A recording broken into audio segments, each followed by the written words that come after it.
So hello everyone, welcome to the very first coding based session on Python. In this, we are going to explore a very interesting function called print function. Okay, so let's write the heading. Okay, I'll choose the text and we'll write print.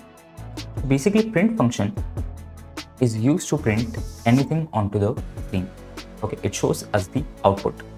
Now output can be of different types. Okay, let's say it can be a text, it can be a mathematical computation. So when you want to print text onto the screen, it will be getting printed as it is. All you have to do is you have to write that text in quotes, either double quotes or single quotes. Okay, so let's say I write print hello AJ. Okay, and if I run this will print hello AJ as it is onto the screen.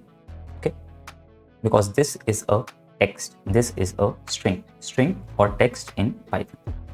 Okay, let's say I also try to write it within single quotes. Okay, hello AJ, and if I run this will also print as it is onto the screen.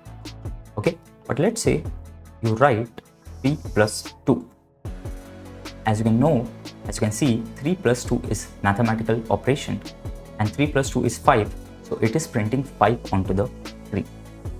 Okay, similarly you can perform some subtraction as well, and you can perform addition, subtraction, multiplication, division, any operation like this. Okay, but very interestingly, if you write 3 plus 4 within quotes, it will not print 7.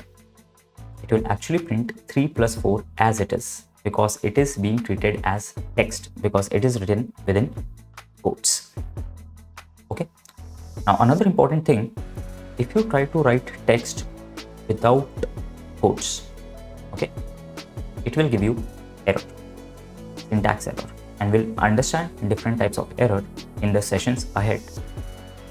Okay, why this? Because Python expects you to write text within quotes. It will perform mathematical operation without quotes, but text should be written within quotes. Okay. Interestingly, if you write print 3 plus 4 minus 2, even this will work fine. Okay. So yeah, this was pretty much basics about print. In next session, we are going to continue with print statement and we'll see some advanced concepts on it. Thank you.